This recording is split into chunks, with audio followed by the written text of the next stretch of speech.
Welcome to the 2021-23 Grant Management Training Series, Module 6 on Section 5310 and 5339. The training series was originally held in August and September of 2021. For the most recent guidance and information, please visit ODOT's Public Transportation Division website. If you have any questions, don't hesitate to reach out to your regional transit coordinator. They are always your #1 resource. Inquiries captured during the live webinars have been compiled into a comprehensive question and answer document, which can be found on the training website. All right, welcome and thank you for viewing this revised presentation for the Public Transportation Division's 2021 Grant Management Training. This is Module 6 of the Grant Management Training, and it deals with FTA Section 5310 and Section 5339. I'm Marcia Hoskins. I'm the Policy and Implementation Manager for the Public Transportation Division. And with our new world order in the midst of the pandemic, we did try a new format for virtual grant management training this year. Due to technical and other issues, there were gaps and inconsistencies in our original Module 6 for FTA Section 5310 and 5339. If you have questions while you're viewing this module, please make note and send those questions to your regional transit coordinator, who will get back to you with the answers. All right, so you've got now an FTA Section 5310 or 5339 grant agreement. What happens next? Federal Transit Administration grants bring federal requirements. And those requirements are going to be the main focus of what I'm going to cover in this module. But first, though, a reminder about the purpose of these two fund programs. FTA Section 5310, in the context of your recently executed grant agreements, means the formula portion of the Federal Transit Administration Section 5310 Enhanced Mobility of Seniors and Individuals with Disabilities program. In the case of Oregon agreements, these funds are supplemented by funds transferred from the Federal Highway Administration Surface Transportation Block Grant funding by direction from our Oregon Transportation Commission and our Oregon State Legislature. FTA Section 5339 is bus and bus facilities formula funding, a portion to ODOT for projects in rural areas. I'm going to cover project types for these two fund sources, the requirements that come along with federal funding, including reporting requirements, ODOT reimbursement requirements so that you can get the money paid to you after you've completed the projects on these grants, and then some general tips for managing these kinds of grants. So for FTA Section 5310 project types, this particular fund program covers capital purchases such as vehicles, passenger shelters, and other equipment that supports transportation that meets the special needs of seniors and individuals with disabilities. It can include dispatch and asset management software, and in some cases, even the administrative cost of managing a capital project. 5310 can also fund mobility management, which includes developing and operating systems for improving access to transportation, coordinated access to transportation, like travel training, marketing programs, development of centralized call centers, and even some dispatch functions that involve coordinating services. 5310 can cover contract or purchase services procured through a process that meets federal procurement requirements. Contracted and purchase services can include all operational costs, inclusive of administration, mobility management, preventive maintenance, and other general operating expenses. And work that's being contracted should be clearly outlined in the contract with the primary subrecipient. And then lastly, 5310 can also cover vehicle and facility preventive maintenance. FTA Section 5339 project types include transit vehicle replacement and right sizing, transit vehicle expansion, transit facilities, either new facilities or expanding existing facilities, and facilities related projects such as equipment, signs, and shelters. While different than the specific FTA Section 5339C, which is low and no emission and is done through a national competitive solicitation, Purchase of alternative fuel vehicles, construction of alternate fueling infrastructure, and clean upgrades to facilities are all eligible projects under our organ solicitation as well. Now I'm going to talk a little bit about federal requirements that come with both FTA Section 5310 and Section 5339. In fact, that really basically come with all kinds of federal funding. First and foremost is quarterly reporting.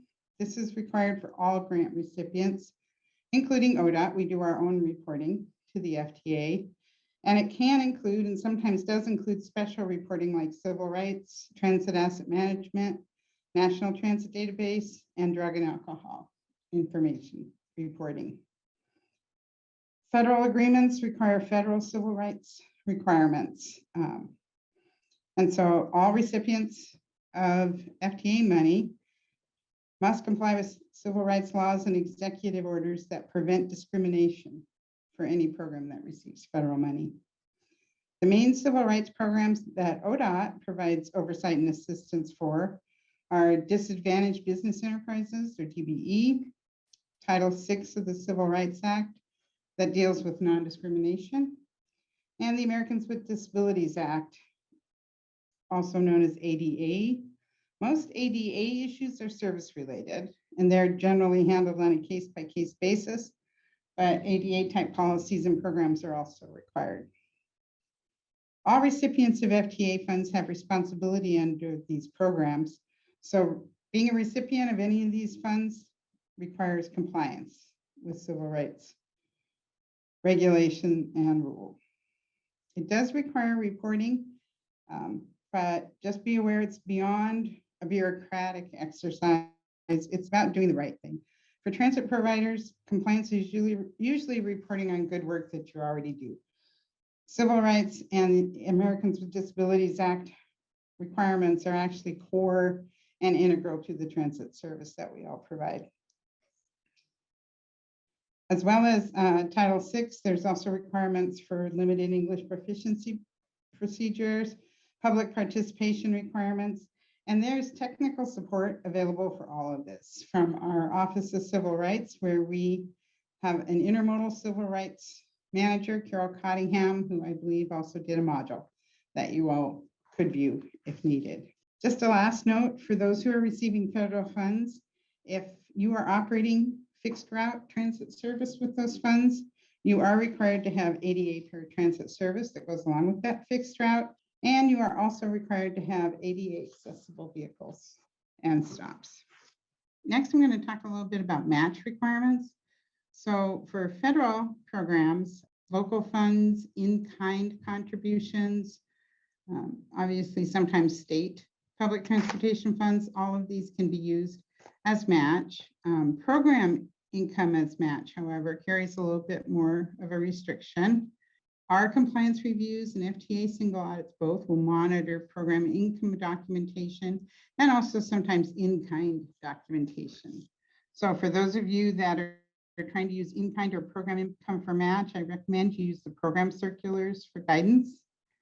Program income can be eligible if it's generated by human services agency contracts, or for example, university fees provided to a transit agency.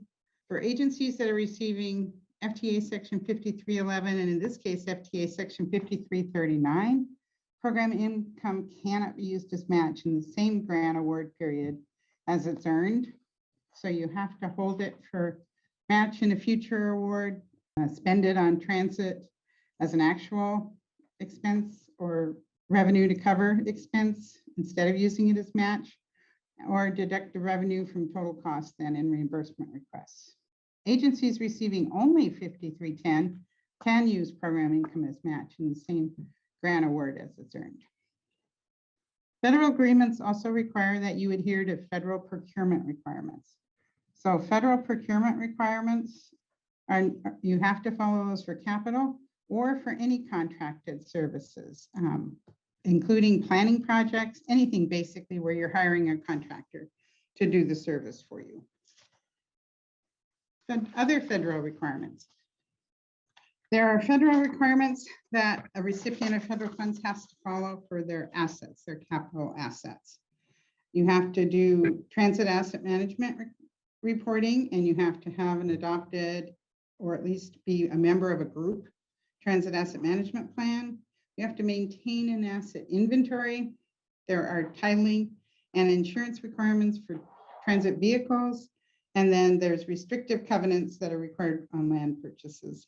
All vehicle requests have to meet the requirements of the ADA.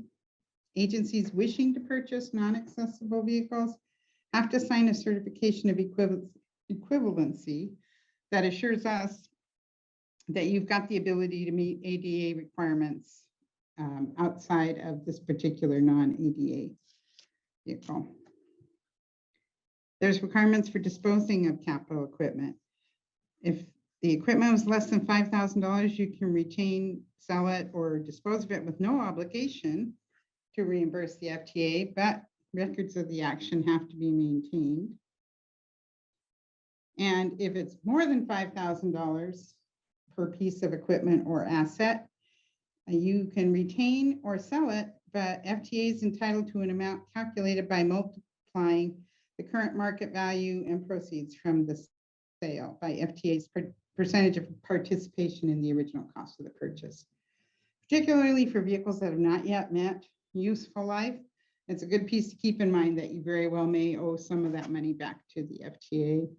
Regardless, proceeds from sales of FTA funded assets should be put back into the public transportation program. Fair market value is considered when trying to determine any monies that may be owed back to the FTA. It's the most probable price that a project property would bring in a competitive and open market. Grant recipients are responsible for complying with all applicable local, state, and federal environmental rules and regulations when doing a facilities or sign or shelter project.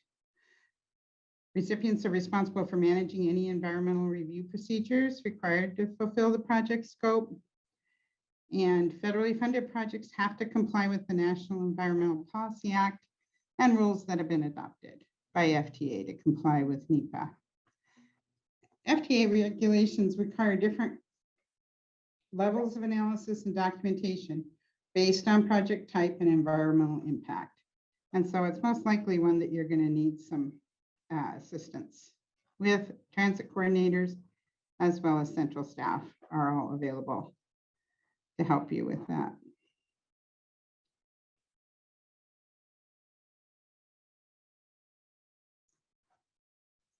It's a recipient's responsibility in coordination with our staff, your regional transit coordinator, to determine and complete the right level of environmental review for a project. Payments for project activities that involve ground disturbance will most likely be contingent on completing those particular environmental requirements. All right, federal maintenance, preventive maintenance requirements are next, another piece that you have to comply with. Both vehicles and facilities, maintenance needs to be tracked and reported. A plan needs to be submitted if you are claiming preventive maintenance expenses. Those expenses have to be detailed out in a plan that is submitted along with your project reporting, and that's kept on file here at Public Transportation Division. Intervals for maintenance can vary from manufacturer recommendations, although that's generally your starting point. But if you are facing things like harsh operating conditions, using synthetic fluids, or other kinds of things, you can deviate from the manufacturer's recommended intervals. But the reason for that variance has to be documented in your maintenance plan. It's important that your maintenance practices match your plan. So for example, when we come to do an on-site compliance review, we will check and spot check to make sure that you are performing maintenance on time per your submitted plan. If you change your intervals for some reason, make sure you change your plan to reflect your practices. For FTA Section 5339 recipients, a drug and alcohol program is required. but for any federal fund source, or frankly, any service requiring CDL drivers when you're operating buses, 16 passenger buses or more, you also have to have drug and alcohol procedures in place from a CDL perspective. And then lastly, if you're receiving federal funds, you will most likely be receiving a visit from us to do an on-site compliance review, in which we'll check multiple aspects of the federal requirements and your records, vehicle inspection, all of the above. So one of the pieces that comes along with being a recipient of federal funding. Next, I'm going to talk about reporting, the reporting that's required from receiving for those recipients that receive federal funds. The reason why quarterly reporting is required, it actually serves multiple purposes. Mainly, it's to provide project status and reassure both ODOT and the FTA that your projects are proceeding as planned and per your agreement. But in addition to project status, reports are required by ODOT Public Transportation Division to support reimbursement requests. They provide your transit coordinators with data needed to complete desk reviews in lieu of an on-site compliance review. And they can also, in many cases, identify need or areas where technical assistance could be helpful. So who reports? Grantees with current agreements, that's pretty much a known, but not just grantees with current agreements, but prior grantees who still are operating the vehicles or capital assets funded by ODOT are required to report quarterly. They have to report on assets that are still in use, basically. This is often problematic, so I want to make sure to emphasize it. For anyone who's a first-time recipient getting a vehicle and then thinks they'll be out of the business of reporting, not so. You'll need to report as long as that asset is in service. Just a note that subrecipients and vendors may prepare information for reports, but the actual grant recipient, or in some cases, the Special Transportation Fund Agency, has to be the one who approves and submits the report to ODOT. How do you report? I'm sure some of this was covered in Optus training, if you've received Optus training, but basically our quarterly reports are submitted electronically through our Oregon Public Transit Information System. And there is a link on this slide where you can contact our Operations Program Services team if you need help.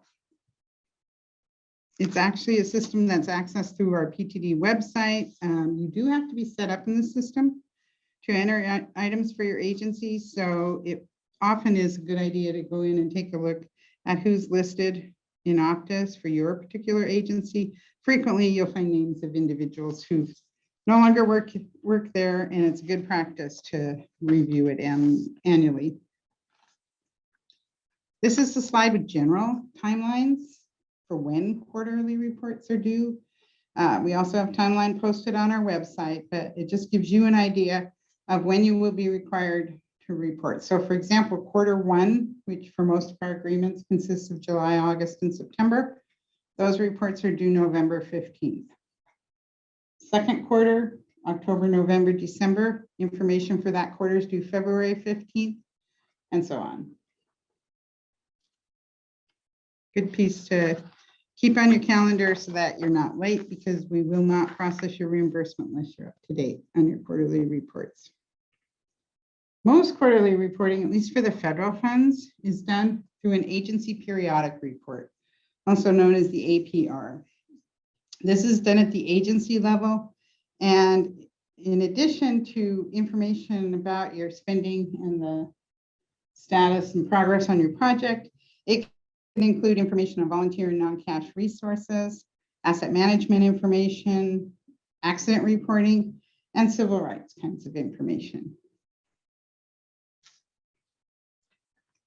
Agency periodic report data requirements include expenditures, rides and miles, assets, and acquired, purchased, and leased capital assets that are done with state funds, like the statewide transportation improvement formula funds. Those are also completed. Reporting on those are completed through the APR. Any capital over $5,000 in value has to be reported. And then for state funded assets, the APR is supplemented by a stiff periodic report, or SPR. Accidents are also required to be reported. Generally, we use the Department of Motor Vehicles threshold for accident reporting. That's something that you need to report to us, but we will take any and all information you want to provide us. If an injury or God forbid a death is involved in an accident, we need to be notified for sure. And we frequently ask that you do that outside of the APR period. Just call your transit coordinator and let them know. Civil rights complaints need to be reported, as well as the grant progress and project outcomes that you specified or we specified with you in your agreement. The grant progress and milestones actually help the transit coordinator and really anyone reading the agency periodic report to know what was accomplished with those grant funds. The update provides a picture into what deliverables were accomplished, if it's on target to be completed, and whether the funds are being expended in a timely manner. Accurate rides and miles will help you if you are one of the lucky folks who gets to input your data into NTD. And basically, Optus, besides being our system of record, it's a powerful data storage tool that will allow you to produce reports for graphs, charts, and spreadsheets, and both our program services staff and transit coordinators can help you with that. So agency periodic reports include a financial overview of your agency, operations outcomes, and then grant agreement project progress. So both deliverables and outcomes for each quarter, places where you deviated from the statement of work, challenges, successes, lessons that you might have learned as you're working through your project. And then for an attachment, there's a limit to which requirements are needed for which types of activities, but things like expenditure backup is frequently included as requested as an attachment. Basically, the best evaluation plans measure program results as grant work progresses rather than at the end of the period. It provides us, the funder, information on evaluation activities and the degree to which the Lastly, APR requires asset reporting. So the vehicle owner maintains record on the status of property with a federal or state interest, even if it's loaned or leased to another state agency. As I noted earlier, capital assets have to be reported on for as long as they're in use for public transportation. If an agency is leasing or loaned the vehicle, if they're the recipient of that vehicle, they need to provide quarterly asset information, mileage and condition, basically to the agency that actually owns the vehicle. The owner then reports miles and conditions in its quarterly report. And the agency that's leasing or is loaned the vehicle is responsible for ensuring that the asset is in good condition, clean and safe, and mechanically sound. On assets, again, email the RTC when a reportable accident happens, and then report it quarterly in the APR. So fatalities and injuries, as I noted earlier, an immediate heads up is appreciated for those. If a vehicle is totaled or towed from the scene, if a crash meets US DOT requirements for drug and alcohol testing, and then if an accident or the damage resulting from an accident meets ODOT Department of Motor Vehicle reporting requirements, which is damage to vehicle or property over $2,500, or if a vehicle is towed from the scene, or if there's injuries or death resulting from the accident. Transit asset management system asset reporting. All vehicles and assets used to support public transportation that are valued over $50,000, regardless of fund source, have to be reported through your transit asset management system asset reporting. This includes vehicles and assets that are donated or acquired with non-federal, state, non-ODOT funds even. It includes service vehicles. The exception would be privately owned charter vehicles that are not used for public transportation don't have to be reported. Again, Optus is our system of record, and it provides the inventory for our transit asset management plan, as well as our own grant management reporting. I noted that recipients of federal money will find themselves reporting to the National Transit Database. So FTA Section 5311 and 5339, subrecipients have to report on all the data elements in the National Transit Database.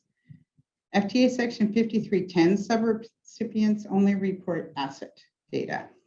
An exception to NDD reporting is client-only service. For example, if you're a senior center that offers rides only to those seniors registered at your center, then you're client only and are excused from NTD reporting. But if it's open to the general public at all, then you are open door service. Other information on National Transit Database reporting is it can be challenging, right? So your support analysts are absolutely a great resource for you for technical issues that are related to entering data. Your RTCs can talk you through the policy as well as what data to enter. And the system does include some online edits that'll catch issues at the time data are entered. But regardless, we frequently find ourselves going back and forth on trying to collect and then verify and adjust NTD data as needed. As you most likely heard in the 5311 module, though, NTD data is the basis for our formula allocation of FTA Section 5311, so it's key and critical.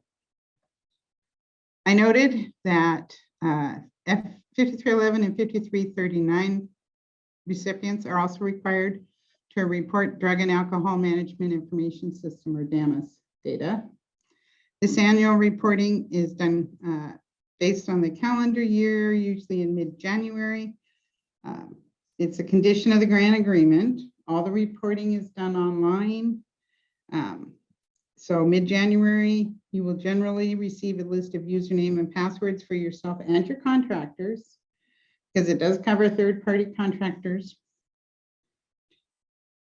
And you receive that from our contractor, RLS and Associates. They help us with Drug and Alcohol Management Information Systems reporting. Subrecipients will then work with our contractor, RLS and Associates, if there's additions, deletions, or changes to the list. Subrecipients are responsible for entering report information for themselves and, again, as I noted, any subrecipient or contractor. You can delegate entering the report information, but you are still the one responsible for making sure it's done and the information is accurate. If a subrecipient doesn't provide any service, you will still need to complete the report, entering 0 for all of the testing information. Data are entered online as they appear in the annual drug and alcohol testing report that's received from your third-party drug and alcohol administrator. When data is entered, the report's submitted and it's ready for RLS to review it, and they'll help you. They'll accept the report, reject it, work with you to make any corrections. All right, next I'm going to talk about reimbursement requests.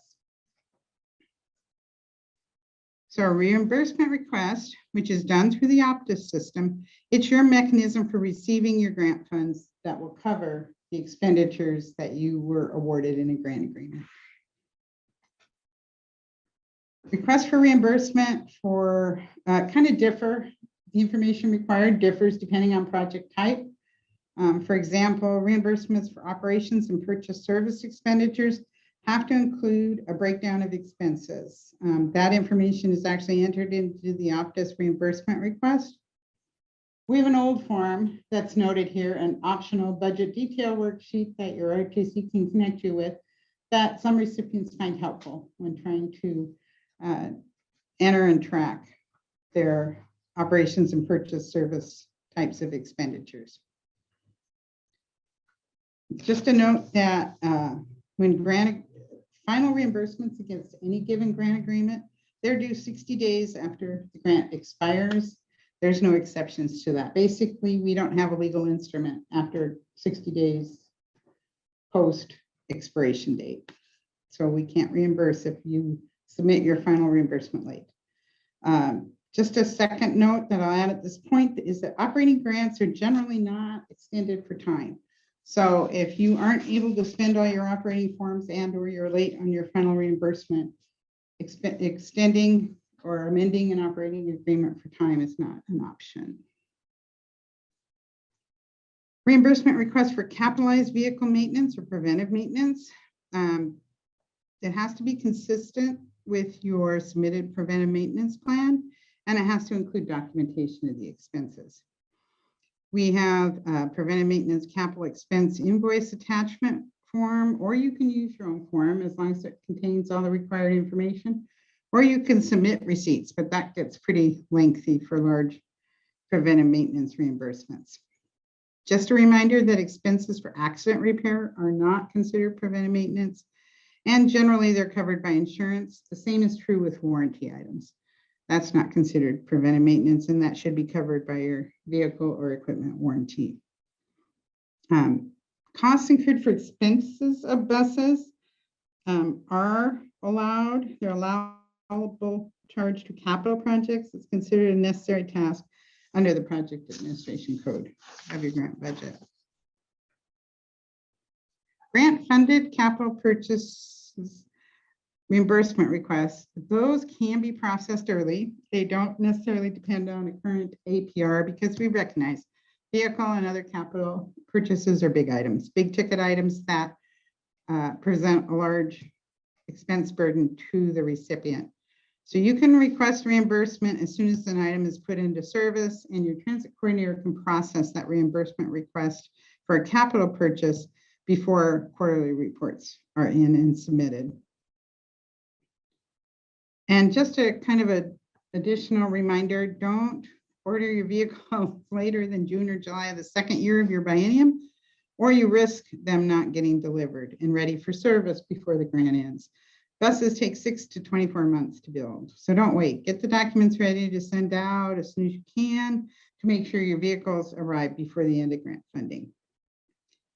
Discretionary grants are not renewable generally or extended, so again, use these funds first. You have 30 days to pay for a vehicle after you accept it from the vendor. And we have been notified in some cases when agencies haven't reimbursed a vendor within 30 days. Next, I'm going to get into just some general tips for grant management.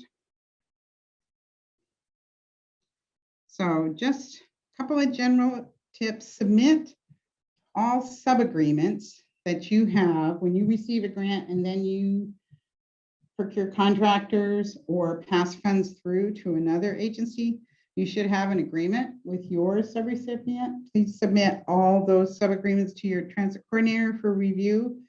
A general tip or best practice is to do that prior to signature and then attach the signed version to your first APR or at renewal of that agreement. We're doing this partly to check that you have sub-agreements in place, but also to help, right? There are frequently times when we will notice issues, clauses that aren't included that we can recommend as best practice that you include in your subrecipient agreement. Be sure that all your subrecipients follow required procedures when expending funds. So basically, state and federal clauses are carried over from your grant agreement into subrecipient agreements. You're accountable for the subrecipients when you are being audited or reviewed.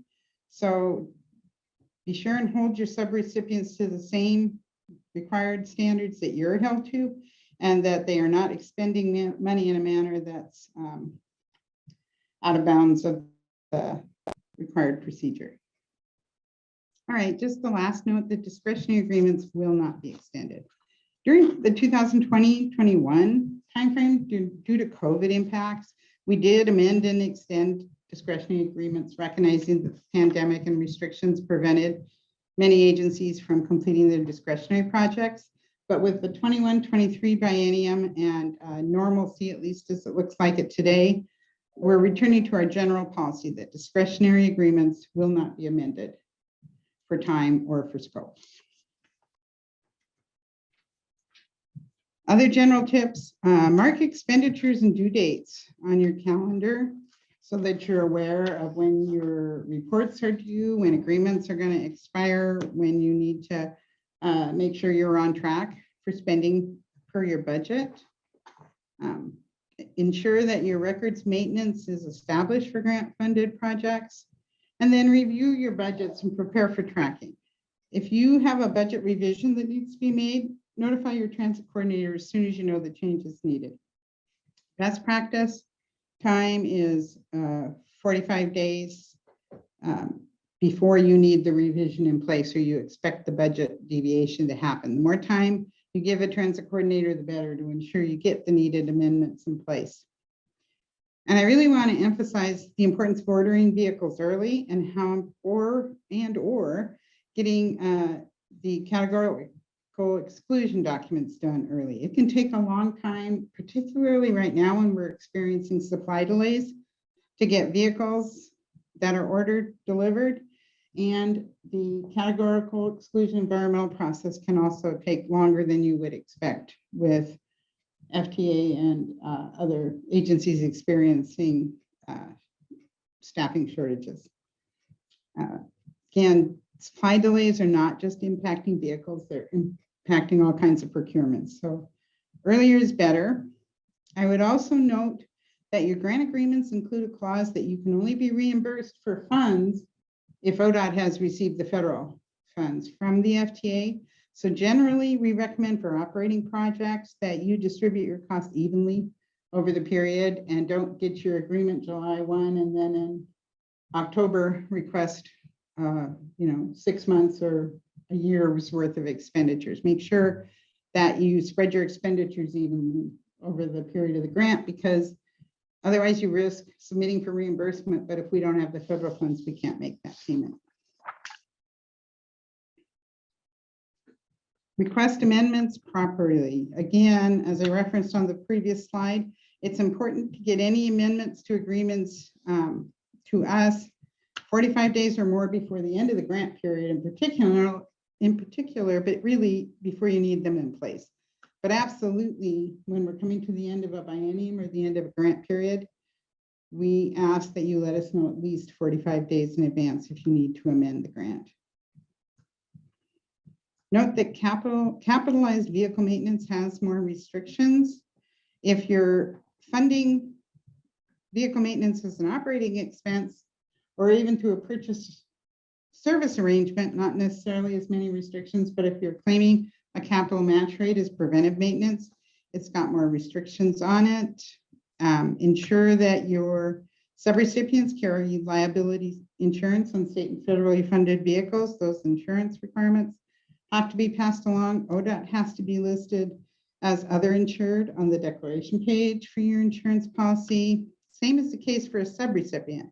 You should have them list you, the qualified entity or recipient that's passing along the funds, as additional or insured on vehicles that you provided the agency if you're listed as the lien holder or the owner. Basically, that concludes our general information on managing grant agreements for FTA Section 5310 and 5339.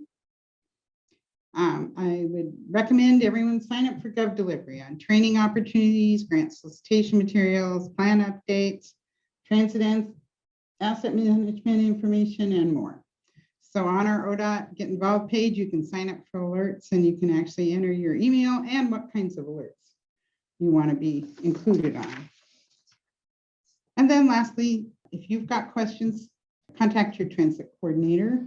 They're a good start regardless for questions, but specifically for this module, if you have questions from the presentation, send them to your transit coordinator. We are going to be publishing a complete frequently asked questions document that should address questions that have come up for all the modules.